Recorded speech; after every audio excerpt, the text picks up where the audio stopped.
우리 찬송가 446장 준비 찬송 1절 4절만 우리 같이 부릅시다.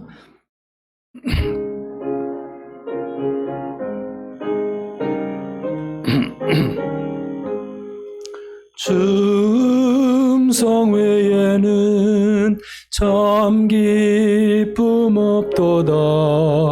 날 사랑하신 주 늘 계시옵소서.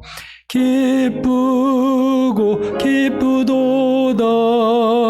항상 기쁘도다.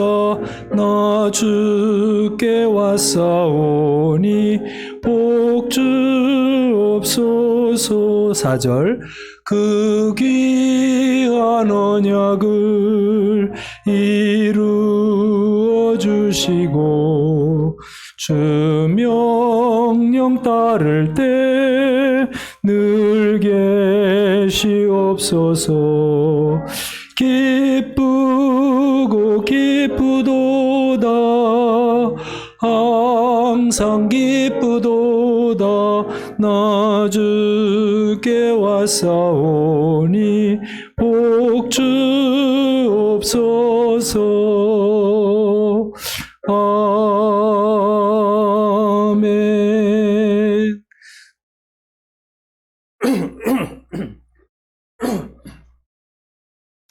우리 다 같이 일어나셔서 1월 31일 주일 리브 예배를 하나님께 드리도록 합니다. 나는 예배자입니다. 찬양하겠습니다.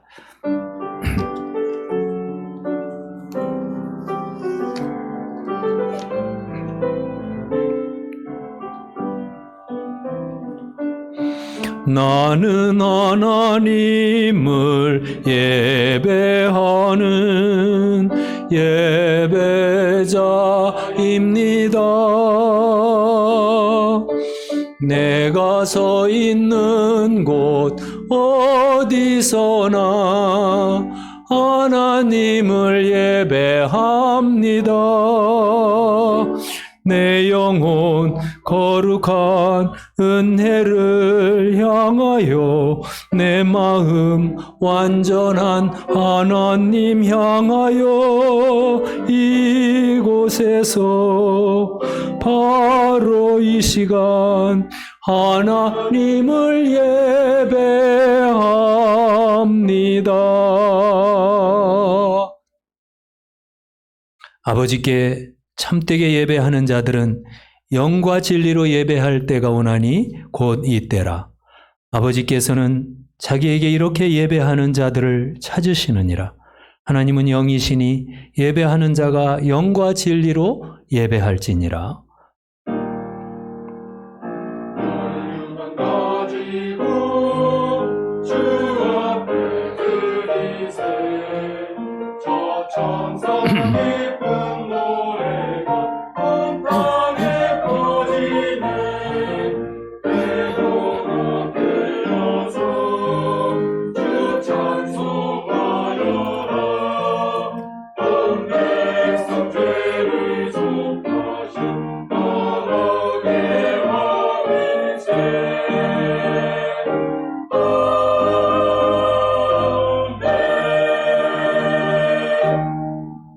하나님 우리 아버지, 코로나19로 지치고 힘든 가운데 있는 저희들을 거룩하신 하나님 앞으로 인도해 주셔서 오늘도 예배하게 하심을 감사합니다. 하나님 은혜를 풍성히 주셔서 이 어려운 날들을 잘 이기고 정말 하나님의 뜻을 바라면서 믿음으로 사는 우리가 되게 하여 주옵소서. 오늘도 하나님 이 예배를 통하여 영광을 받아 주옵시고 우리 모든 허물과 죄를 십자가 보혈로 깨끗하게 정결하게 씻어주실 줄 믿습니다. 말씀 가운데 은혜 주시고 하나님께 감사하며 예배하는 우리 성도들이 다 되게 하실 줄 믿고 거룩하신 예수님의 이름으로 기도하옵나이다. 아멘. 나는 전능하신 아버지 하나님 천지의 창조주를 믿습니다. 나는 그의 유일하신 아들 우리 주 예수 그리스도를 믿습니다. 그는 성령으로 잉태되어 동정녀 마리아에게서 나시고 본디오 빌라도에게 고난을 받아 십자가에 못 박혀 죽으시고 장사된 지 사흘 만에 죽은 자 가운데서 다시 살아나셨으며 하늘에 오르시어 전능하신 아버지 하나님 우편에 앉아 계시다가 거기로부터 살아있는 자와 죽은 자를 심판하러 오십니다.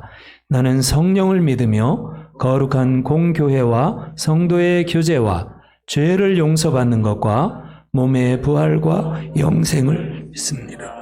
아멘. 우리 인사합시다. 반갑습니다. 예, 사랑합니다. 예, 우리 찬송가 15장 하나님의 크신 사랑 우리 다 같이 찬송하겠습니다.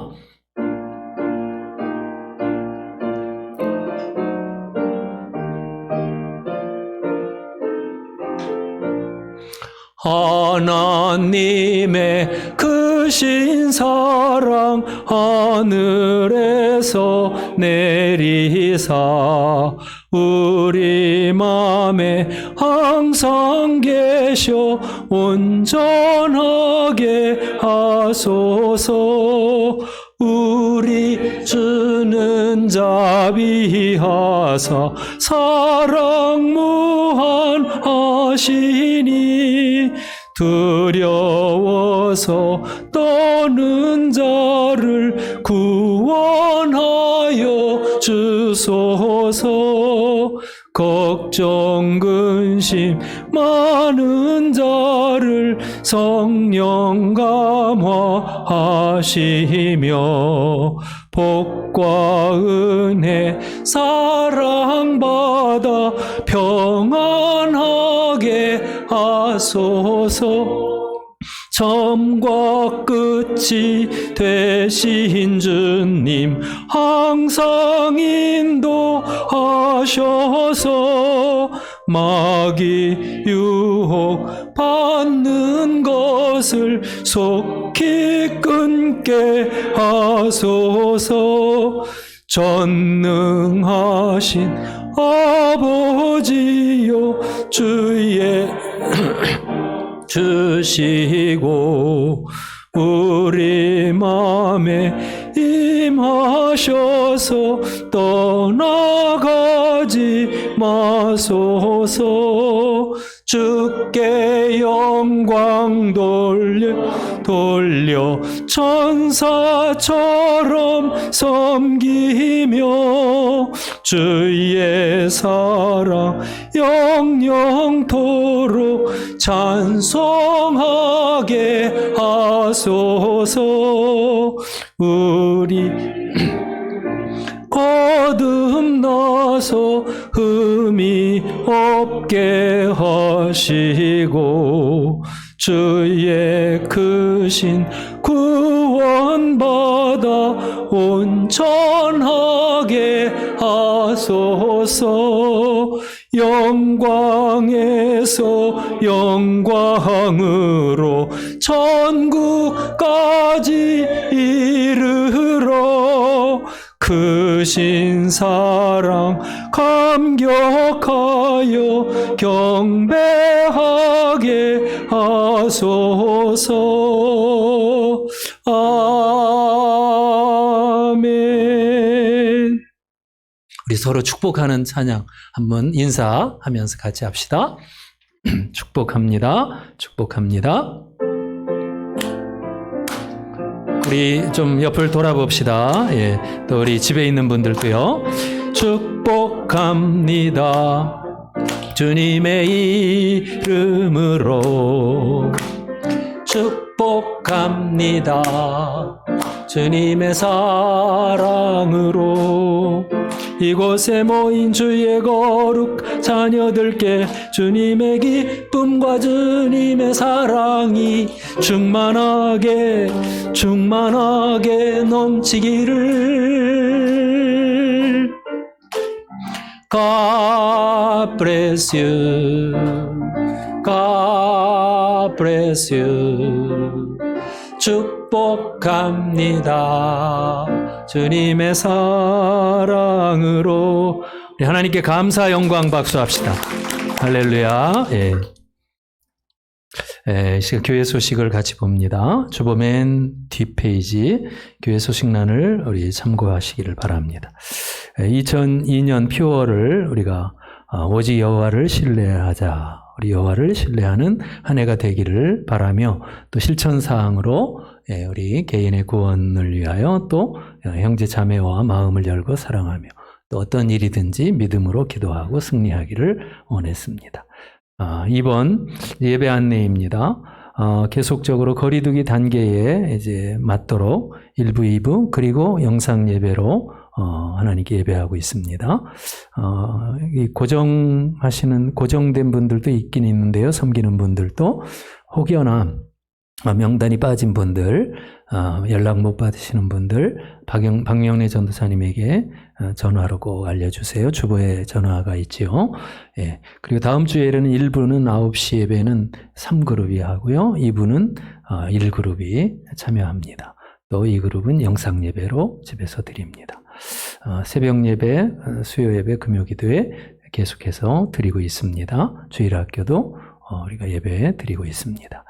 5번에 보면 성경 통독 범위가 이제 우리가 지난번에 읽었는데 다시 한번 출애굽기와 요한복음을 읽기를 원해서 정했습니다. 꼭 기억하시고 우리 실천하시도록 합시다. 이제 중보기도 하겠습니다. 우리 중보기도한 후에 이칠순 집사님께서 우리 대표로 기도해 주시겠는데요. 먼저는 우리 열린문교회가 성령 충만하고 정말 하나님께 진정으로 예배하는 교회가 되도록, 또 순모임, 순장 모임을 하나님 인도해 주시도록, 또 우리 성도의 교제가 우리 마음을 열고 하나가 되는 그런 성도의 진정한 교제가 있도록, 또 코로나 가운데 안전하도록 가정을 위하여 또 기억하시고 기도하고요. 또 환우들, 성도들 건강을 지켜주시도록 기도합시다. 우리 다 같이 통성으로 같이 기도하겠습니다. 하나님 우리 아버지 감사합니다. 오늘도 하나님 앞에 나왔습니다. 정말 아버지 코로나의 어려움 속에서도 믿음을 지키며 예배하는 성도들 하나님 기억하여 주시옵소서. 하나님 미래에 대한 불안도 이기게 하시고 자녀들 인하여서 걱정하지 않게 하여 주시고 기도하는 우리가 되게 하여 주시옵소서. 아버지 고난 중에 피할 길을 주시고 시험 중에 승리의 날들을 주실 줄 믿습니다. 아버지 하나님 특별히 영상으로 순모임과 또 성도의 교제를 잘 나누며 아버지 오히려 주일날 예배도 중요하지만 우리가 서로 돌아보고 마음을 나눌 수 있는 우리 열린문교회 공동체가 되게 해 주시옵소서. 서로 교통하고 성령의 교통이 있게 하여 주시옵소서. 하나님 아버지 코로나 가운데 가정마다 안전하게 지켜 주시옵소서. 우리 성도의 건강을 보장하여 주시옵소서. 아버지 기독교에서 많은 이런 코로나 확진자들이 나와서 하나님 죄송합니다. 용서하여 주시옵소서. 우리 자신을 잘 지킬 수 있게 하시고 아버지여 덕을 끼칠 수 있기를 원합니다. 또 하나님 아버지 방역수칙을 잘 지키는 우리 교회가 되게 하여 주시옵소서. 또 아버지 하나님 우리 성도들의 여러 가지 사업과 직장생활 앞길을 축복하여 주시옵소서. 자녀들도 축복하여 주시옵소서. 하나님 이 시간 예배 가운데 함께 하시고 영광 받으시기만을 간절히 기도합니다. 우리 이칠순 집사님께서 기도해 주시겠습니다.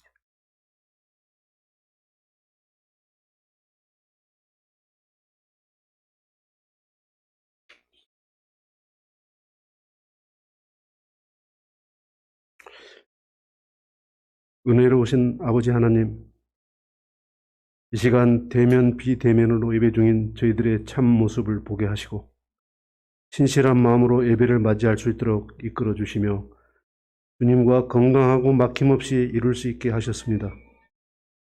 한 주간도 주님의 말씀에 의한 삶으로 살지 못할 때가 많이 있었사오니 저희들의 허물을 용서하여 주시고 감당해야 할 사명을 잘 할 수 있도록 지혜를 주시고 능력을 주시어 오직 주님의 영광을 나타나게 하시어 입으로만 내뱉는 회개가 아니라 우리의 모습이 변화하도록 주님께서 항상 동행하여 주시옵소서.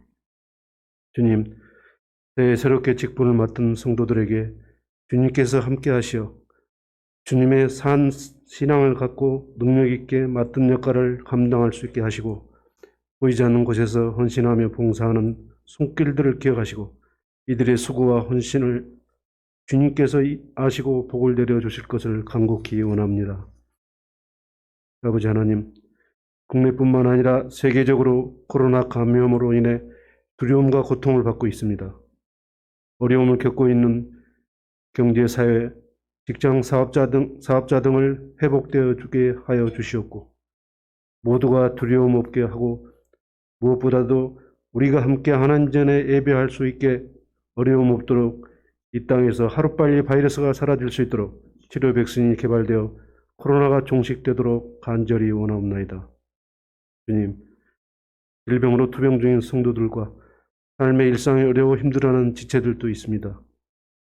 모든 것을 잘 아시는 주님이오니 이들의 아픔과 슬픔 그리고 고통을 어루만져 주시고 하루빨리 회복과 은혜와 축복의 삶으로 이어지도록 용기를 주시기를 이 시간 간곡히 기도드립니다. 하나님, 오늘도 귀한 사명 감당하시는 담임 목사님 영역관에 피곤치 않도록 늘 함께 하시고 선포하시는 말씀마다 하나님의 놀라운 은혜와 역사가 나타난 귀한 체험이 되게 하시오며 이 모든 말씀을 사랑하는 우리 주 예수님의 이름으로 기도드립니다. 아멘.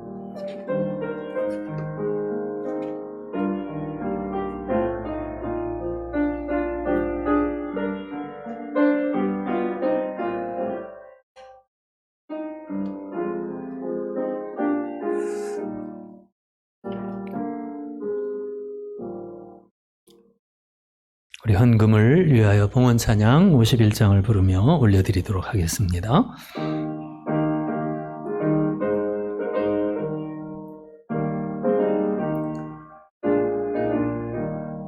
주님 주신 거룩한 날 기쁨으로 주 앞에 와 기도하고 찬양하며 주께 경배 드립니다.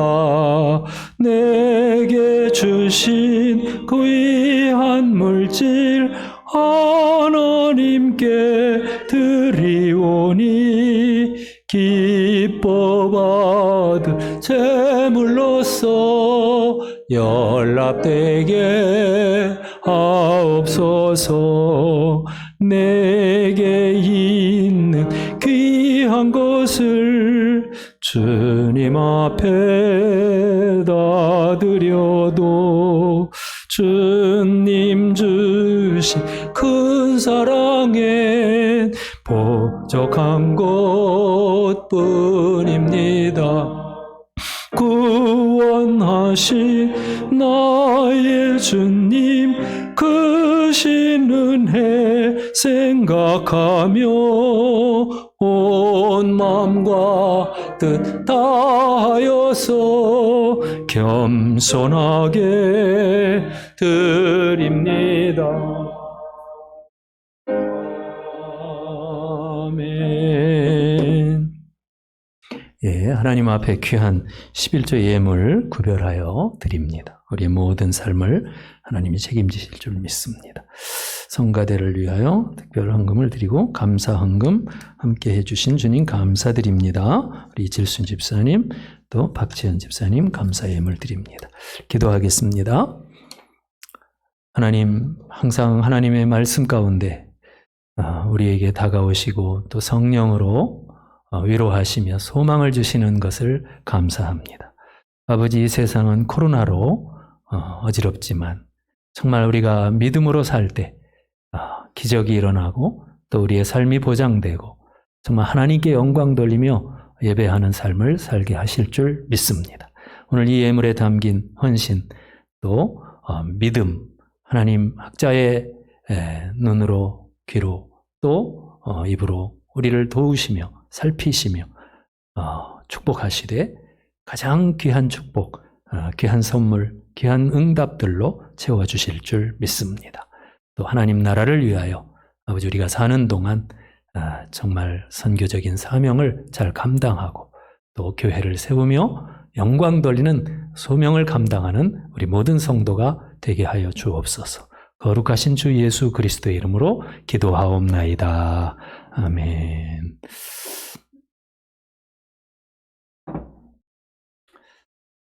자, 우리 오늘 하나님의 말씀은 이사야서 50장 1절에서 9절까지 교독하겠습니다. 이사야서 50장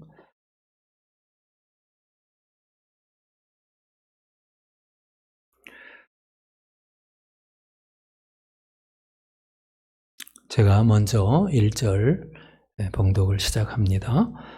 나 여호와가 이같이 말하노라. 내가 너희의 어미를 내보낸 이혼 증서가 어디 있느냐? 내가 어느 체주에게 너희를 팔았느냐? 보라, 너희는 너희의 죄악으로 말미암아 팔렸고 너희 어미는 너희의 배역함으로 말미암아 내보냄을 받았느니라.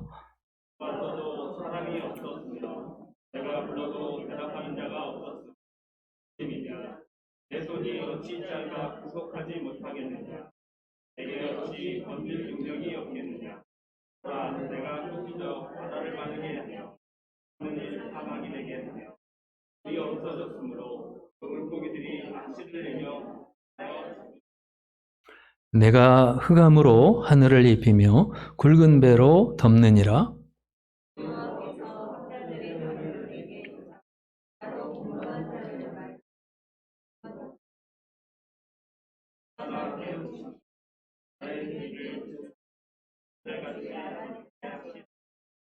주 여호와께서 나의 귀를 여셨으므로 내가 거역하지도 아니하며 뒤로 물러가지도 아니하며 내 등을 맡기며 나의 수험을 뽑는 자들에게 나의 땀을 갚으며 그것과 침뱉음을 당하여도 내 얼굴을 가리지 아니하였느니라.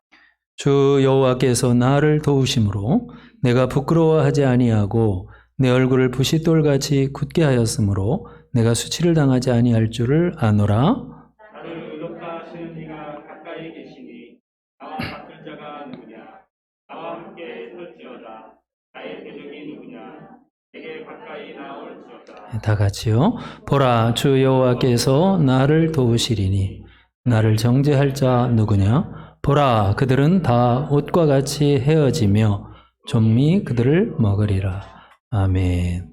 이 시간에 할렐루야 성가대 찬양 하나님께 드리겠습니다.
아멘. 예. 오늘 말씀의 제목은 여호와의 종, 능력의 도우심, 이런 제목으로 오늘 하나님 말씀을 나누기를 원합니다. 구약 시대에는 주로 성부 하나님께서 이제 우리가 아는 구약 이스라엘 백성들을 다스리며 구원하시는 축복의 그 말씀들이죠. 이를테면 에집트의 애굽에 그런 종살이 하던 이스라엘 출애굽시키는 일이라든지, 또 오늘 이제 이사야가 전하는 이 말씀의 배경은 주로 바벨론 포로가 되어 있는 이스라엘을 특별히 구원하는 그런 내용들을 이제 하나님이 역사한 것을 볼 수 있습니다. 이제 또 이스라엘이라는 이 이름으로 그 후에 이제 주로 하나님께서 역사하신 것은 예수님께서, 즉 성자 하나님이신 예수님께서 오셨을 때에 그분을 맞이했던 당시의 이스라엘, 또 초대교회, 이런 내용들도 하나의 이스라엘로서 그들이 하나님을 섬겼던 그런 내용들입니다. 제가 참 이 초대교회를, 사도행전을 보면서 그 당시에 이제 강구하기만 하던 그 유대 종교 사회에서 정말 제자들이 나오고 부흥이 일어나고 예루살렘 교회가 세워지는 거, 또 이방 사회 속에서도 참 우상 숭배하던 많은 영혼들이 이제 하나님께 구원을 받는 내용들을 읽게 됩니다. 참 그래서 너무나 감사한 그런 마음을 갖게 됩니다. 그러나 오늘 말씀을 보면 이제 이사야를 통해서 말씀을 듣던 그 당시 이스라엘을 좀 책망하는 그런 메시지가 주로 시작이 되고 있어요. 이제 구약의 이 바벨론 포로가 되어 있던 믿음 없던 유대 나라 백성들이 자기들의 환난을 참 불평하고 원망을 하면서 도대체 우리가 왜 이 꼴입니까? 참 우리가 하나님 백성이라고 하면서 하나님은 우리를 왜 이렇게 괴롭힙니까? 이런 마음을 갖고 있어요. 그런 마음을 살피시는 하나님께서는 그들에게 1절과 2절 말씀을 통해서 질문을 하시는 것을 볼 수 있어요. 그 질문의 내용을 보면 하나님이, 자, 내가 너희에게, 남편이 아내에게, 너희 아내에게 이혼 증서를 써준 일이 있느냐? 그 이혼 증서가 있느냐? 이런 질문을 첫 번째 하셨습니다. 자, 이 내용은 그 당시의 이 배경을 통해서 우리가 이제 이스라엘 백성들이 다 알고 있는 이런 관행이나 이런 것들을 이해할 필요가 있어요.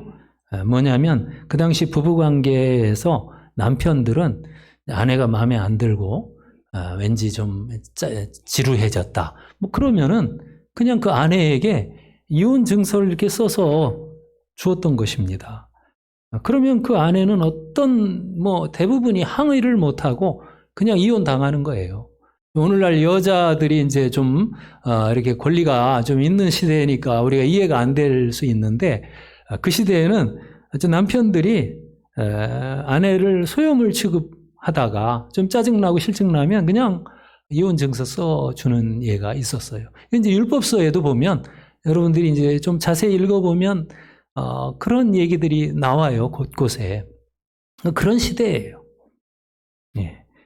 이제 그런 가운데 이스라엘 백성들은 지금 이제 자기들은 하나의 신부로, 또 하나님은 신랑 혹은 남편으로서의 이 언약 관계라고 생각을 하고 있는데, 그렇다면 우리가 지금 바벨론에 포로로 잡혀간 이 정황에서, 이런 현실에서 남편 된 하나님이 우리에게 이렇게 버릴 수 있습니까? 그 집에서 쫓아내고 약속의 땅 혹은 축복의 땅인 그 가나안 땅에서 쫓겨남을 당하고 이렇게 이방 나라에 와서 포로가 돼가지고 이 고생을 하고 있으니 도대체 우리를 이렇게 버릴 수 있습니까? 그럴 때 하나님의 질문은, 내가 너희 어미를 내보낸 이혼 증서가 어디 있느냐? 한번 내놔봐라. 이 말 속에 담긴 것은 뭐예요? 이 집을 파탄나게 지금 해서 그 아내를 쫓아냈다고 말하는데, 이제 신부인 이스라엘이 하는 말이에요. 그렇다면 정말 너희들에게 그것이 사실이라는 증거를 말해보라는 거죠. 이혼 증서를 내놔봐라. 그 언약을 내가 파기하고 언약의 백성인 시온을 버렸다는 그 증거가 뭐냐? 이 말 속에 하나님은 절대로 하나님 한 번도 사랑으로 언약을 맺은 너희를 내가 버린 적이 없다. 나는 너희를 떠난 적이 없고 내쫓은 적도 없다. 네. 그 시대적인 배경에서 이스라엘 다 알아들어요. 이 말에 대해. 우리는 지금 이제 시대가 다르니까 이런 말을 읽으면 무슨 말이야 이렇게 좀 이해가 잘 안 될 수 있어요. 그 다음에 이어지는 말씀은 내가 어느 체주에게 너희를 팔았느냐? 1절에 이 말씀도 그 상황 속에서 이스라엘 당시에 하나님과 이제 관계 맺는 백성들이 이제 물론 남편과 아내의 언약 관계로도 얘기하지만 아버지 혹은 부모와 자녀 관계로서도 이제 이스라엘 백성들은 자신을 하나님하고 언약을 맺은 걸로 알고 있죠. 이제 부모 혹은 아버지인데 이 자식들이 그 당시에는 아버지가 남에게 어떤 막 너무 큰 빚을 지거나 아주 그 사업에 실패를 하거나 그러면 그 채주에게 자식을 노예로 주어버리거나 아니면 팔아버렸어요. 그래서 대신 이렇게 갚았어요. 그런 이제 관행이나 어떤 문화가 있었어요. 자, 그렇다면 지금 여기에서 하나님이 질문하는 것 속에는 내가 바벨론한테 무슨 빚이라도 진 게 있어서 너희를 그들에게 팔아버린 어떤 그런 일을 내가 했다는 말이야. 그렇게 못된 아버지처럼 너희들이 나를 지금 알고 있다면 그런 일이 있었느냐? 오해다. 오해다. 그러면서 하시는 말씀은 얘야, 오직 너희가 오늘 이런 상황이 되는 것은 뭐라고요? 너희 죄악으로 팔렸고 너희 어미는 배악으로 언약을 배신하고 또는 영적인 면에서 볼 때는 우상숭배라고 하는 이 간음죄, 그죠? 그런 죄로 인하여 내보냄을 받았느니라. 그러니까 그 이유를 어디에서 말하고 있는 거예요? 지금 이스라엘이 볼 때 하나님이 자기들을 버렸고 아주 학대하고 있다, 괴롭히고 있다, 막 불평이 이렇게 입이 나와가지고 하나님한테 대들고 있는 이 이스라엘에게 하나님은 어디서 그 원인을 찾아야 된다는 거예요. 이런 꼴이 되고 있는 상황 속에 하나님은 뭐를 말하는 겁니까? 그들의 죄를 전곡을 찌르면서 좀 깨닫도록 그들의 문제의 근원이 어디에서부터 출발되고 있는가 하는 것을 하나님이 발견하도록 당신의 사랑하는 백성들에게, 여러분 남편과 아내 언약에서 하나님은 온전한 사랑을 표현하고 있는 거예요. 부모와 자식 사이에 정말 어떻게 여러분 하나님은 그런 표현까지 우리에게 피조물에게 하셨는지 모르겠어요. 정말 놀라운 이런 은혜의 그런 백성이라 할지라도 이렇게 하나님께 대들면서 말할 때 하나님께서 결코 내가 너희를 쫓아낸 적 없다. 내가 너희를 누구에게 팔았단 말이냐. 뭐 하나님 부족해서 뭐 빚진 게 있어서 뭐 바벨론한테 뭐 갚으려고 이스라엘을 보냈겠어요? 예? 그러면서 그들의 영적인 무감각함과 무심함의 2절을 말씀해 보면 내가 왔어도 사람이 없고 내가 불러도 대답하는 자가 없었으면 어찌 되면 것이냐. 이 말씀 속에서는 포로되기 전에 이스라엘의 하나님이신 또 부모가 되시는 우리 주님께서 뭐 이스라엘을 그냥 손 놓고 여러분 그냥 계셨던 걸까요? 그렇지 않다는 거예요. 하나님은 끊임없이 찾으시고 그들을 불렀고 이름을 부르시고 그들을 만나고자 하셨고, 여러분 하나님은 인격적인 하나님이에요. 그래서 선지자를 보내시고 그들의 여러 가지 이스라엘에 일어나는 사건들을 통해서는 살아계신 하나님을 증거하시고 계속해서 이렇게 하나님이 부르고 찾아오고 계속해서 우리를 돕고자 하시지만은 그러나 불러도 대답이 없는 이름이요. 와도 모른 척 불러도 아무 감각이 반응이 없어. 어찌 내가 너희를 구속하매 불가능하단 말이냐? 어찌 건질 능력이 없겠느냐? 하나님은 여러분 정말 이스라엘이 바벨론 포로로 잡히기 바로 직전에 가장 여러분이 잘 아는 선지자 하나만 대라면 마지막 선지자로서는 에레미야 같은 분을 들 수 있어요. 에레미야 5장 1절을 읽어보면 에레미야가 정말 이스라엘을 향하여 왕에게 찾아가고 백성들에게 외치고 막 그러면서 학대를 받으면서 계속해서 그 입을 통해 말하지만 그들이 반응을 보이지 않아요. 내가 예루살렘 거리로 빨리 왕래하며 찾아보아도 공의를 행하는 자가 없고 진리를 구하는 자 한 사람을 찾을 수가 없었어. 몇 사람이라고도 안 해. 한 사람을 찾을 수가 없었어. 결국 하나님 앞에 이 성이 멸망을 당하고 있다고 막 그 읍소를 하며 막 눈물의 선지자가 이게 정말 그 당시에 하나님 백성이라고 하는 이스라엘의 모습이었어요. 하나님은 여러분 결코 그들을 손 놓고 방임했던 적 한 번도 없어요. 하나님은 계속해서 선지자를 통하여 그들을 경종을 울리며 경책하며 회개를 촉구하며 정말 하나님과 언약 관계 속에 축복된 삶을 누리도록 말씀하고 계셨던 거예요. 오늘날 코로나로서 이 세상을 다스리고 있는 하나님을 저는 한국교회가 깊이 돌아보기를 바라요. 여전히 오늘날도 하나님은 성도들을 대할 때 무슨 로봇처럼 우리를 움직이는 건 아니잖아요. 그렇죠? 뭐 이렇게 저렇게 뭐 삑삑삑삑 뭐 이런 식으로 우리를 다루는 게 아니라 자꾸 하나님은 만나기를 원하시고 인격적인 관계 속에서 다가오셔서 당신의 뜻을 가르쳐 주기를 원하고 하나님과 교통하기를 바라는 거예요. 소통하기를 원하는 거예요. 또 성도 간에 교통하며 정말 공동체로서 하나님께서 축복하시는 백성들이 되기를 원하는 거예요. 그렇지만 불러도 대답 없는 이름이요. 호소를 해도 응답이 없어요. 오로지 욕심에 꽉 차 있고 반응을 보이지 않는 하나님의 사자가 말씀으로 외칠 때 그것을 비웃고 외면하고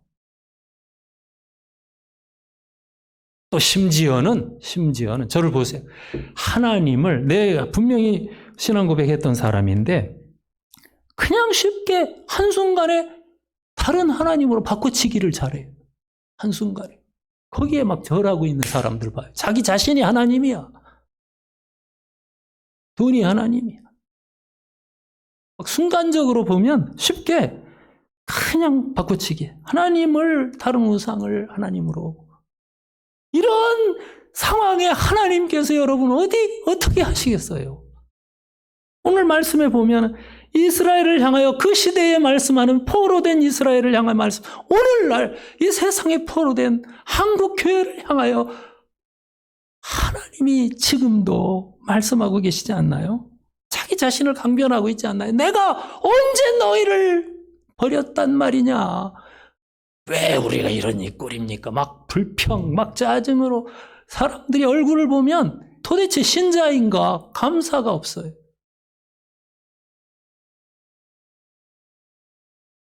그들 마음속에 우리한테 뭐 아버지가 어디 있어? 그냥 마치 고아 같아, 고아. 우리 남편이 어디 있어? 막 쫓김받은 아내 같아요.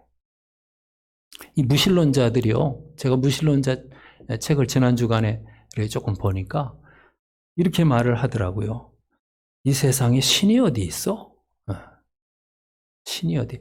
교회 안에서 이런 말 하고 있는 사람 있는지 보세요. 마음으로라도. 신 없어. 있다 할지라도 그 신은 그 있다고 너희들이 말하는 그 신은 아주 이 세상 고통 문제나 이 세상 문제에 아무것도 할 수 없는 무능하기 짝이 없는 그런 신이 있다면 있을지 몰라도 그러면서 무신론자들은 대놓고 아주 하나님을 막 모독해요. 제가 그런 걸 읽으면서 얼마나 막 분노가 나는지 하나님의 백성으로서. 그런데 심지어는 문제는 교회 안에 진짜 그런 궤변이 마음속에 믿음 없는 사람들 속에 있다는 거죠. 이 죄 중에 죄가 뭘까요, 여러분? 성도를 말하는 거예요. 지금 이스라엘을 향하여 말하는 거예요. 죄 중에 죄가 있다면 믿음이 없는, 그리고 가장 악한 것이 있다면 믿음이 너무 약해서 도대체가 정말 그 믿음의 삶을 살지를 않아요. 여기 그 뒤에 이어지는 내용을 보면 내게 어찌 건질 능력이 없겠느냐. 보라! 내가 꾸짖어서 바다를 마르게 하며 강들을 사막이 되게 하며 물이 없어졌으므로 그 물고기들이 악취를 내면서 갈아여서 거기서 죽을 것이다. 거기서 막 떠다닐 것이다. 자, 이 말 속에는 여러분 하나님의 분노가 담겨있는, 배어있는 목소리라고 여겨져요. 왜냐하면 이스라엘은 사실 뭐 바다나 강 같은 데 막 하나님의 마른 땅으로 건너게 하는 기적도 많이 경험했고, 뭐 예수님은 바다 위를 걸으시고, 하여튼 놀라운 말씀과 기적들을 그들이 보았어요. 그런데 도대체 믿음 없는 이스라엘이었어요. 그래서 이 창조의 능력으로 역사하시는 하나님, 우주와 뭐 또 바다와 이런 것들을 다 만드시고 얼마든지 상황을 바꾸어 놓으시는 하나님을 믿지를 않아요. 하나님에 대해서 기본적으로 너무 믿음이 없어요. 너무 없어도 너무 없어요. 저는 그런 생각해요. 여러분들이 어느 날 예를 들어 강을 보면서 이야, 물이 철철 넘치고 있구나. 이야, 저 바다가 너무 아름답다. 그런 말 하지 말라는 거죠. 왜냐하면 하나님이 하시면 그런 거, 강 같은 거 한순간에 막 하나님이 말라 비틀어지게 해서 여러분, 그거 뭐 사막처럼 막 그렇게 말라 비틀어지는 그런 땅 될 수 있다는 걸 알아야 돼요. 썩어서 막 물고기들이 냄새가 나게 만들 수도 있어요. 심지어는 그 다음 구절에 내가 흑암으로 하늘을 입히고 굵은 배로 덮느니라. 이 말씀은 무슨 뜻이에요? 저 푸르름을 자랑하는 빛의 저 하늘을 날마다 보니까 우리는 당연하게 여기지만 하나님이 하시면 한순간에 거기에 빛이 다 사라지고 깜깜한 곳이 될 수 있어요. 예? 궁창이. 또 거기에 배옷 같은 구름 같은 것이 흑암처럼 막 덮여버리면 여러분, 우리는 하늘 한번 보지도 못하고 죽을 수 있어요. 저는 우리가 창조주 하나님을 생각하는 신앙이 일상 속에, 우리 교회에서 예배 드릴 때도 물론 그 하나님을 찬양하고 예배해야 되지만은 우리가 일상에 여러분 길거리를 걸어가면서도 또는 숲을 산책하고, 제가 어제 같은 경우는 그저께 같은 경우는 이렇게 마트를 좀 다녀오면서 그런 생각을 했어요. 2부 예배 오신 집사님들 몇 분이 청소하러 오셨더라고요. 그래서 집사님들 이리 와봐요. 앉아서 제가 마스크 쓰고 얘기를 했어요. 제가 지금 마트에 다녀왔는데 마트에 가보니까 저기 분당의 그 하나로 마트에 가보니까 그 진열장에 그냥 온갖 채소들이 막 진열되어 있는데 이야, 내가 너무 놀랐어. 왜냐하면 그 순간 내가 어떤 생각을 했냐면 진짜 거기 가운데 서서 제가 한참 서 있었는데 이야, 옛날에 시골에서 그 어렸을 때 우리가 밭이 한 600평 있었어요. 집 뒤에. 거기에 온갖 아버지가 채소들을 막 심어놓고 오이도 따먹게 하고 가지도 따먹게 하고 온갖 것들을 늘 거기에 심었어요. 그런데 그 채전밭에 와가지고 내가 서 있는 것 같아. 이 일이 지금 이 혹독하다는 코로나의 정황 속에 한국 사회가 누리고 있는 창조주 하나님의 축복이 아닙니까? 이 하나님을 찬송합시다. 제가 우리 집사님들한테 청소하는 분들한테 얘기했어요. 정말 하나님이 지금도 우리 삶 속에 역사하시는 이 놀라운 일들을 경험하면서 감사해야 되는데 오늘날 많은 예배 드린다는 성도들의 얼굴 표정에 오늘 하나님이 사실 책망하는 메시지가 많기 때문에 저도 그래요. 얼굴을 보면 도대체 찌그러져서 말이지 입이 이렇게 나와가지고서는 모든 게 불평, 원망 그냥 감사가 없어요. 기쁨이 보이지를 않아. 은혜가 없어. 이게 참 이상한 모습이야. 하나님을 부르고 있고 예수님을 안다고 하면서. 여러분, 우리의 신앙이라는 것은 물론 말씀을 통해 우리가 믿지요. 그럴지라도 우리의 삶 속에서 얼마든지 경험되고 있고 감사하며 살아야 할 이유가 있는 줄 믿습니다. 이것이 우리의 오늘 삶이에요. 아멘? 정말 기적 속에 살고 있지 않나요? 정말 감사 찬양합시다.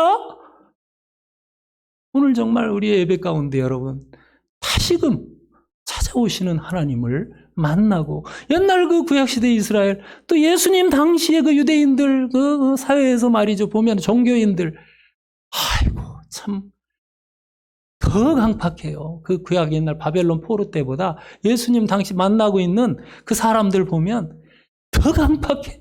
그 도대체 파고 들어갈 길이 없어.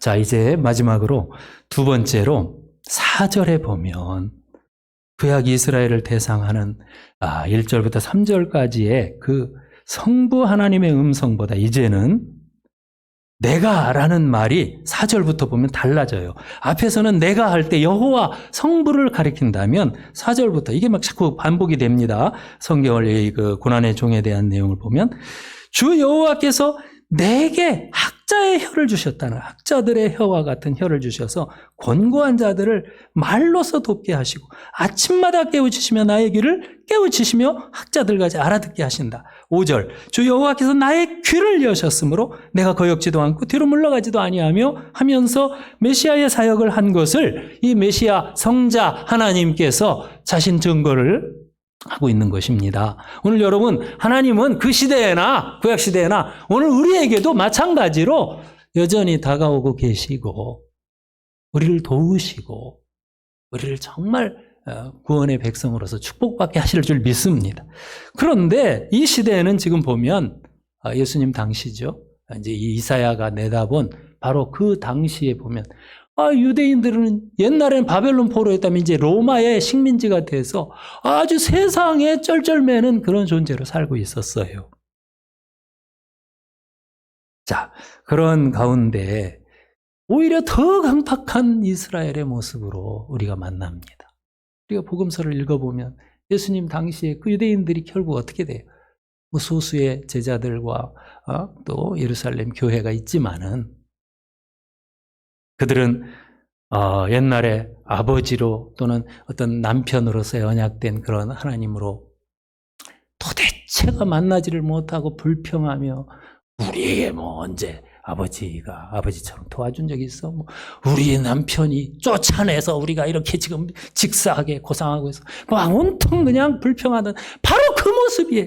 오늘날은 이제 예수님께서 더 놀라운 방식으로 당신의 백성들을 찾아오시며 특별히 내면의 가르침의 이런 사역들을 통해서 돌보시는 이 학자의 메신저의 도우심을 우리에게 알게 해주고 있습니다. 자, 오늘 이 복음서의 말씀들을 우리가 다 읽으면서 알 수 있는 것은 하나님께서는 이제 마지막 선지자가 끝나는 이때 마지막 하나님의 아들을 보내주신 것입니다. 자, 그리고 이제 이스라엘을 부르시고 또 이제 그 외면 가운데에서 세상을 부르시는 그런 하나님이셨어요. 그런데 여러분 그 당시에 유대인들을 향하여 찾아오셨던 사람이 되셔서 우리에게 말씀으로 찾아오셨던 그분에 대한 반응은 단 한마디로 요한이 1장에서 기록하기 시작해요. 자기 땅에 오셨으나 자기 백성이 영접하지 아니하였으니 이게 이제 그 결론적인 그 시대의 유대인들의 말이 유대인들의 그 판단이. 자, 이제 하나님께서는 예수님이죠. 예수님께서는 너무 반응하지 않고 정말 옛날 바벨론 포로 이상으로 더 강구하게 거절하는 이런 이스라엘을 향하여 정말 눈물을 흘리셔요. 어느 날은 여러분이 복음서 뒷부분을 읽어보면 사복음서 뒷부분에 다 그 내용들이 기록되죠. 감람산을 오르시면서 예루살렘이 이렇게 내다보니까 그러면 주님이 도대체 예루살렘을 향하여 성전을 향하여 하나님께 나오기를 바라는 그들이 계속 종교적인 어떤 교만한 아주 강팍한 그런 사람들로 변화된 이런 것을 보시면서 주님은 안타까워하면서 AD 70년도에 로마의 티토스가 완전히 들어와서 막 그냥 돌 하나도 돌 위에 남지 않도록 성전을 파괴하고 예루살렘 성을 그냥 무너뜨릴 날을 다 보시는 거예요, 벌써. 예수님 AD 한 3, 40년도 일하시니까 얼마 후면 이제 그 일이 일어날 거예요. 로마에 의해서. 지금까지 뭐 이스라엘이 그렇잖아요. 그 통곡의 벽 조금 남아있는 그 정도고 그냥 다 무너져 버렸잖아요. 자, 그런 걸 내다보시면서 주님은 감람산에서 그 성을 보면서 울으셨어요. 뭐라고 했냐면 마태복음에 예루살렘아 예루살렘아 선지자들을 죽이고 네게 파송된 자들을 돌로 치는 자여 암탉이 그 새끼를 날개 아래 모음같이 내가 너의 자녀를 모으려 한 일이 몇 번이더냐. 그러나 너희가 원치 아니하는도다. 보라 너희 집이 황폐하여 버림받으리라. 그 말씀의 바로 앞에 이제 그 배경은 아벨의 피로부터 하면서 사가랴의 아들의 피까지라. 사가랴의 피까지라. 이것은 이제 세례 요한을 말하는 거예요. 예수님 바로 직전에 순교당했다. 그러면서 우리 창세기 1장에 그 처음부터 나오는 하나님 백성이 죽였던 아벨부터 해서 지금 예수님 바로 직전 사가랴 즉 요한까지 죽이고 선지자들을 거역하고 거스리고 계속해서 이렇게 반역하는 이스라엘을 하나님이 예수님이 지금 통곡을 하며 거기 보면 눈물을 흘리시더라. 눈물로 애원하면서 애통하면서 정말 이런 말씀 하시는 거예요. 그리고 이제 오늘 말씀은 4절 이하에 정말 놀라우신 주님의 사역과 그 다음에 행하심에 대한 말씀들이 나옵니다. 이전에 아버지 혹은 남편으로 찾아오셨던 그 모습 이상으로 오늘날은 이제 사람들 속에 당신이 부서져 들어가시면서 이제 그런 방식으로 인격적으로 계속해서 머무시면서 그들 속에 역사하시는 바로 성령의 역사와 또 위로와 사랑의 역사들에 대하여 주님이 말씀하기 시작한 것입니다. 그것이 바로 4절. 같이 한번 중요하니까 읽어봅시다. 같이요. 시작. 주 여호와께서 학자들의 혀를 내게 주사 나로 곤고한 자를 말로 어떻게 도와줄 줄을 알게 하시고 아침마다 깨우치시되 나의 길을 깨우치사 학자들같이 알아듣게 하시도다.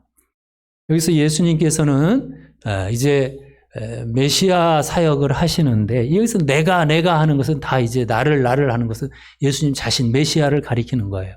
뭐 이사야가 700년 전에 예언했지만 여기에 내가라고 하는 다 예수님으로 그대로 적용해도 돼요. 그러면 예수님께서 어떻게 일하시도록 하나님께서 하시는가를 보세요. 이 말씀은 바로 우리가 참 놀라울 수밖에 없는데 그것은 삼위일체 하나님 가운데 이제 성자 하나님으로 오셔서 참으로 위로와 사랑의 메신저 역할을 하시는 놀라운 사역입니다. 그래서 우리를 이제 놀라운 능력으로 구원하시고 또 믿음을 격려하시는 내용들인데 자, 먼저 학자의 혀로서 나를 돕게 주셔서 곤고한 자들을 말로 도와주는데 말로 아침마다 깨우치되 먼저는 나의 귀를 깨우치셔서 학자들 같이 최고의 지혜자 혹은 어떤 제자로서 그들로 알아듣게 만든다. 그래서 먼저는 5절에 있는 것처럼 나의 귀를 여셨다. 이렇게 말씀을 하고 있어요. 여기 사실 학자라고 하는 말은 우리가 오해하기 쉬워요. 아이고 예수님도 학자였나? 네, 맞아요. 근데 어떤 학자를 우리 생각하죠? 세상에서 학식이 많고 뭔가 논문을 내고 그러면은 아주 사람들은 다 그냥 자기 고고한 어떤 학적인 어떤 박사라 뭐 이런 거 자랑하고 아주 그런 학자의 생각을 갖기 쉬워요. 그죠? 일반적으로 세상의 학자, 교수 그러면 좀 왠지 그런 자기 지식을 자랑하는 이런 사람을 생각하기 쉽지만 여기서 말하는 학자라는 말은 림무드라고 하는 이 말은 조금 연구해 보면 사실은 배우는 자 혹은 계속해서 배우는 자를 말해. 혹은 어떤 배우는 자 말고 제자라는 뜻이 더 깊어요. 그러니까 여기서 예수님을 사실 하나님에게 큰 말씀을 듣고 그 다음에 이제 그 혀로서 곰핍한 정말 곤고한 백성들을 돕는 일종의 상담자와 같은 그런 모습으로 표현하고 있다는 것입니다. 이 림무드라는 말이 배우는 자, 그렇게 해석하는 게 제일 가까워요. 우리가 여러분 메시아, 정말 예수님을 메시아라고 할 때 우리는 어떤 바다를 걷고, 그죠? 귀신을 쫓아내고 막 치료하고 이런 것만 우리가 예수님을 생각하기 쉽지만 사실은 진짜 예수님의 모습 속에서는 오히려 끊임없는 하나님의 말씀을 듣고 그 다음에 전하는 바로 그런 모습이에요. 사실 예수님은 얼마나 열심히 늘 하나님께 귀를 이렇게 기울이시면서 항상 하나님의 음성을 듣기를 힘쓰고 그 다음에 이제 백성들에게 하나님의 말씀을 전해주고 또 사역하시는 그런 주님의 모습인지 몰라요. 그건 겸손하신 모습이고 그것은 참 배우는 어떤 또 하나님께 늘 기도하는 이런 모습이에요. 오늘날 성도들은, 오늘날 교회는 사실 예수님의 그 모습을 잘 보고 배워야 돼요. 이 시대에 정말 성도들이 이 신앙생활을 잘 못하는 경우도 많아요. 그냥 복받기 위해서 어디 마치 우상 앞에 가서 막 절하는 이런 식의 어떤 신앙 태도보다는 늘 인격적으로 다가오시는 주님과 또 하나님과 교통하면서 그 말씀을 듣는 가운데 우리가 또 다른 사람들에게 어떻게? 하나님 말씀을 전할 수도 있는 거예요. 어떤 사람들은 그냥 들은 풍어리는 너무 많아서 그냥 자꾸 입을 가지고 먼저 얘기를 하고 있는데 좀 안타까울 때가 있어요. 그게 성령이 역사하겠습니까? 지식으로 하는 게 아니에요. 사실 이 하나님의 일은. 먼저 어떻게? 하나님께 나가야 돼요. 예수님께서 어떻게 사셨어요, 여러분? 예수님께서. 늘 아침마다 새벽마다 산으로 오르시더라. 그래서 먼저 누구를 만나요? 항상 하나님을 만나죠. 그래서 하나님 말씀을 듣고 정말 귀를 기울이시는 주님이셨어요. 배우시는 주님이셨어요.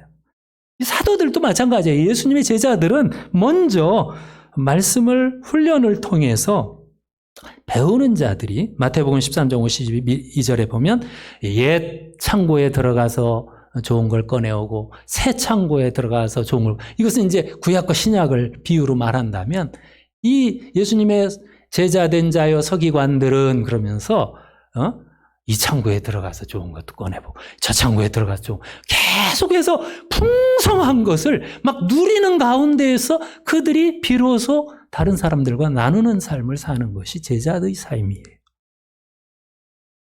오늘 본문에서 학자같이 알아듣는다. 이것은 단순히 어떤 우리가 성경을 읽고 읽는 것을 말하는 게 아니에요. 그 말씀 안에서 깨달음이 있고 은혜가 있고 변화가 있는 거예요. 우리가 학자같이 알아들으려면 마음이 먼저 우리가 깨어나는, 그래 세상에 물들어서 그냥 도대체 하나님의 음성에 대해 오늘도 마찬가지 이 설교를 듣는데도 도대체가 그냥 완전히 세상에 이 방심한 마음으로 여러분이 들으면 도대체 이거 아무 소용없어요. 능력이 없어요. 나타나지를 않아요. 겸손한 사람만 축복받을지어다. 정말 이 시간도 하나님 말씀해 주세요. 따라해 보세요. 하나님 말씀해 주세요. 사무엘이 그랬잖아요. 주여 말씀하옵소서. 제가 듣겠나이다. 여러분, 우리가 은근히 마음에는 이 강팍함, 교만함 많아요. 하나님 말씀 윤 목사가 저 공부를 했으면 얼마나 했겠어. 나같이 했겠어. 막 어떤 이상한 어떤 태도들이 우리 속에 있어가지고서는 하나님의 종이 순수하게 말하는데도 제가 부족할지라도 그래도 그 가운데 정말 겸손한 사람은 알아들을 게 있다고 저는 믿습니다. 도대체 변화가 없는 사람들 보면 저를 무시하고 있어요, 보면. 제가 미안해요. 제가 좀 속상해서 하는 얘기인데, 그러나 한번 보면은 옛날 그 모습 그대로야. 어떻게 된 거예요? 아침마다 우리를 깨우시고요. 그래서 하나님이 예수님에게 만나주신 거, 우리에게 오늘 또 만나주시고, 그럼 우리는 듣기를 힘쓰고 학자의 혀와 그 특별히 학자의 귀를 통해서 깨달음을 통하여 우리가 여러분 그 주님의 사역에 조금이나마 헌신할 수가 있는 거예요. 여호와는 오늘 이 메시아께서 곰핍한 이 백성들을 돕는데 먼저는 귀를 열어주시는 일을 하고 계세요. 이사야가 예언한 것처럼 고난받는 이 종은 말씀을 늘 듣기 힘썼어요. 그것은 성경을 읽는다는 그런 말이 아니에요. 오히려 하나님 음성 말씀을 한마디 듣더라도 무언가 내 인격과 삶의 변화가 혹은 결단의 어떤 이런 태도들이 있냐 없냐가 중요한 거지. 그거 성경 막 지식을 많이 아는 걸 말하는 건 아니에요. 그리고 예수님께서는 그 다음 구절에 보면 나의 귀를 여셨으므로 내가 거역지도 않고 뒤로 물러가지도 않는다. 이 말은 그 말씀대로 어떻게 하겠다는 거예요. 이렇게 등을 보이지 않겠다는 거예요. 아멘! 하고서 그냥 주여. 때로는 어떤 이 말씀이 참 무서운 말씀이에요, 사실. 하나님이 이렇게 나한테 마음속에 뭔가 명령하실 때 그 앞에 그냥 죽자 하고 무릎 꿇는 거예요. 순종을 다짐하는 거예요. 이게 사실은 쉬운 말은 아니에요. 그리고 6절에서 나를 때리는 자들에게 내 등을 맡기고 나의 수염을, 이건 메시아가 이제 자기의 얘기를 하는 건데 이사야를 통해서 때리면 그냥 맞는 거예요. 또 뺨을 치면 막 수염을 뽑으면 그 수염 난 곳을 막 그들에게 맡기는 거예요. 또 모욕과 침뱉음을 당하여도 내 얼굴을 가리지 아니하였다. 이 메시아는 여러분 순종하고 행하는 것입니다. 오직 이 메시아는 바로 이 땅에 진정한 하나님 백성들을 만나기 위해서 구원하기 위해서 오셨기 때문에 그 하나님의 뜻의 성취를 위하여서 주님은 100% 순종을 결단하시고 행하는 거예요. 그렇게 함으로 거기에 따르는 인내심, 또 거기에 따르는 수치와 수모에 대한 견딤에 대하여 여기서 말하고 있습니다. 심지어는 막 너무 부끄럽게 만드니까 여러분 그 마태복음에 보면 이런 말씀이 있어요. 26장 67절에 이에 예수의 얼굴에 침 뱉으며 주먹으로 치고 어떤 사람은 손바닥으로 때리고 이르되 그리스도야 우리에게 선지자 노릇하라 막 그러면서 사람들이 얼마나 학대하는지 몰라요. 주님은 부끄러움에도 얼굴을 부싯돌같이 굳게 하사 정말 하나님 앞에서만 자기의 수치와 수모를 겪으시고 감당하셨어요. 8절에 보면 무엇보다 예수님께서는 나를 의롭다 하시는 이가 가까이 계시니 하나님을 의식하는 거예요. 메시아가. 나와 다툴 자 누구냐 나와 함께 설지어다. 이 말 속에는 사실 사탄을 향하여 선포하고 있는 말이라고 봐요. 자꾸 마음에 시험 들게 하고 하나님이 예수님의 이 고난을 통하여 십자가를 통하여 의를 주셨는데 당당함을 주셨는데 거기에 시비를 걸고 있는 거예요. 우리도 그렇잖아요. 기독교 신앙인은 신앙생활을 바로 하려고 하면은 이상하게 코로나가 꼭 교회에서 퍼지고 막 이상하게 욕을 먹게 만들어. 그럴 때 우리가 마음이 약해지면 되겠습니까? 그걸 견뎌야지. 그리고 어제도 제가 순모임, 금요 심야기도 때 우리 부교육자가 인도할 때 회개하는 기도를 좀 해라. 한국 교회가 우리 자신 나와야 회개를 하지. 도대체 그런 기도 제목을 내가 주어도 참석을 안 하니. 우리 회개해야 할 때다 지금 교회가. 이게 왜 자꾸 교회에서 터지냐고. 우리 한국 교회는 제가 볼 때 오히려 더 좀 욕을 먹어야 할 그런 시점이에요. 우리가 그동안 받은 하나님의 특별한 의를 자랑하고 그동안 정말 받은 수혜들이 이것은 정말 크리스찬이라는 이 수혜를 누릴 뿐이었지 우리가 여러분 진짜 신앙이 뭔가에 대해서는 아직 교회가 많이 모르고 있는 상황들이 아닌가. 그래서 오히려 이런 순환과 이런 수모를 겪으며 진정성을 확보하기 위하여 우리가 여러분 다 회개의 자리에 나오고 더 섬기고 겸손해지고 그래서 주님의 모습으로 다가가지 않으면 우리는 여러분 이 시대에 하나님의 일을 할 수가 없어요. 9절에서도 마찬가지. 여호와께서 나를 도우시리 나를 정죄할 자 누구냐. 이거 다 보면 하나님이 내 편에서 일하고 계신데 예수님이 지금 하는 말이에요. 얼마나 당당하게, 그렇죠? 나를 변증하고 변호하시는 영원하신 십자가를 통하여 주님이 당당하게 나갑니까? 이러한 의로움의 자랑과 인간들이 세상에서 가진 자랑들은 어떻게 달라요? 그들의 옷은, 우리는 의의 옷을 입었다면 그들은 다 옷과 같이 헤어지고 좀이 그들을 먹으리라. 예, 이 세상에 뭐 자랑하는 허영심에 꽉 찬 또 그냥 화려한 문화, 다 그것들 자랑합니까? 한순간이면 다 그냥 썩어버릴 것인데.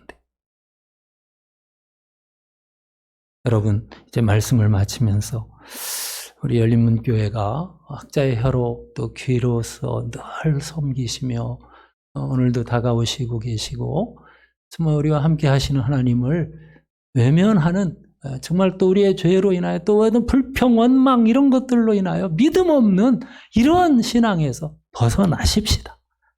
다시 한번 여러분이 일깨웁니다. 오늘도 다가오시는 그분의 음성은 사실은 여기 학자의 혀로 다가오는 것은 뭐냐면 진짜 위로와 막 격려하시며 이 사랑으로 감싸는 그런 내용이에요. 알고 보면. 근데 정말 옛날에는 아버지의 어떤 모습 혹은 남편의 모습으로 다가오셨지만 오늘날 정말 우리 마음속 깊은 곳으로 파고 들어오시면서 성령께서는 여러분에게 지금도 따뜻하게 얘야, 내가 너를 사랑한다. 열린문교회 사랑하는 형제 자매들아, 윤여성이가 말하는 것들을 잘 한번 생각하라. 또 이 성경을 좀 읽을 때 좀 묵상해라. 그럼 정말 여러분, 하나님께서 우리를 왜 이렇게 우리에게 예배의 자리를 인도하시겠어요? 그 코로나 중에 사랑하시기 때문에. 아멘? 또 말씀을 듣고 하나님 앞에서 새롭게 한번 정말 사명을 감당하는 우리가 될 수 있도록 이 시대에 이스라엘인 우리를 부르시고 여전히 사랑하시고 정말 축복하시는 그 하나님을 기쁘게 맞이할 수 있기를 축원합니다. 기도하겠습니다. 하나님 아버지, 오늘 학자의 혀와 귀를 통하여 정말 이 땅에 또 고난과 십자가를 통하여 다가오고 계시는 우리 주님을 때로는 우리가 정말 죄로 인하여 또는 여러 가지 상황들로 인하여 믿음이 없이 원망하고 참 믿지 못하고 그렇게 오랫도록 기다리게 만드셨던 그런 안타까운 모습은 없었습니까? 하나님의 능력을 우리가 믿고 하나님의 사랑을 믿을 때 아버지의 기적이 일어나고 얼마든지 이 시대에도 감사 찬양하며 예배하는 정말 기뻐 뛰며 경배하는 거룩한 백성으로 살 수 있는 줄로 믿습니다. 허나 정말 아버지 하나님, 믿는 자를 보겠느냐? 주님이 참 탄식하셨던 그 누가복음 18장의 말씀이 떠오릅니다. 오늘 이 자리에 귀한 우리 형제 자매들 다시 한번 믿음을 일깨우고 성령의 음성을 통하여서 새롭게 되어서 좀 아버지 경배하고 아버지 하나님 구원의 능력과 놀라운 기적의 역사들을 날마다 우리 삶에 체험하는 귀한 성도들 되게 하여 주옵소서. 감사하며 예수 그리스도의 이름으로 기도하옵나이다. 아멘. 찬송가 449장 주보에 조금 잘못 나왔어요. 449장 예수 따라가며 찬송합시다.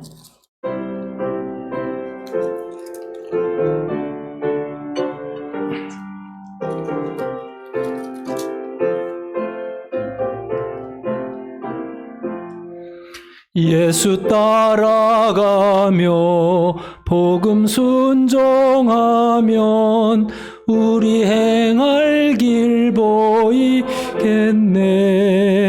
주를 의지하며 순종하는 자를 주가 늘 함께 하시리라. 의지하고 순종하는 길은 예수 안에 즐겁 즐겁고 복된 길이로다. 해를 당하거나 우리 고생할 때 주가 위로해 주시겠네. 주를 의지하며 순종하는 자를 주가 안위해 주시리라. 의지하고 순종하는 길은 예수 안에 즐겁고 복된 길이로다. 남의 짐을 지고 슬픔 위로하면 주가 상급을 주시겠네. 주를 의지하며 순종하는 자를 항상 복 내려 주시리라. 의지하고 순종하는 길은 예수 안에 즐겁고 복된 길이로다. 우리 받은 것을 주께 다 드리면 우리 기쁨이 넘치겠네. 주를 의지하며 순종하는 자를 은혜 풍성케 하시리라. 의지하고 순종하는 길은 예수 안에 즐겁고 복된 길이로. 주를 힘입어서 말씀 잘 배우고 주를 모시고 살아가세. 주를 의지하며 항상 순종하면 주가 사랑해 주시리라. 의지하고 순종하는 길은 예수 안에 즐겁고 복된 길이로다. 아멘. 우리 가정에서 우리 지금 이 시간 예배 드린 우리 성도들 많이 계시죠? 저하고 또 여기 오신 우리 성도들도 손을 한번 양손을 흔들어서 한번 서로 사랑합니다 하고 한번 인사합시다. 사랑합니다. 예, 할렐루야. 예, 가정에서 우리 예배 드린 우리 성도들 제가 눈에 보는 듯 선합니다. 예, 이렇게 열심히. 이제 다음 주 또 우리 상그룹은 또 영상 예배인데, 하여튼 오늘 이렇게 여러분 반갑고요. 하여튼 우리 어렵지만 예배 잘 드리고 또 무엇보다 하나님 말씀 늘 순종하면서 또 하나님께 영광 돌리고 또 정말 이 시대의 불평보다는 찬양하는 우리 성도들이 되시기를 축원합니다. 축도하고 예배를 마치겠습니다. 이제는 우리에게 여호와의 고난받는 종으로 오시고 정말 우리에게 말씀으로 오시고 사랑으로 다가오셔서 늘 도우시는 우리 주 예수 그리스도의 은혜와 하나님 우리 아버지, 우리 거룩하신 영광의 아버지의 사랑과 성령의 교통 충만 인도 역사하심이 이렇게 오늘도 예배하고 하나님께 경배하고 돌아가는 모든 성도들 머리 위에 이제로부터 영원토록 함께 있을지어다. 아멘.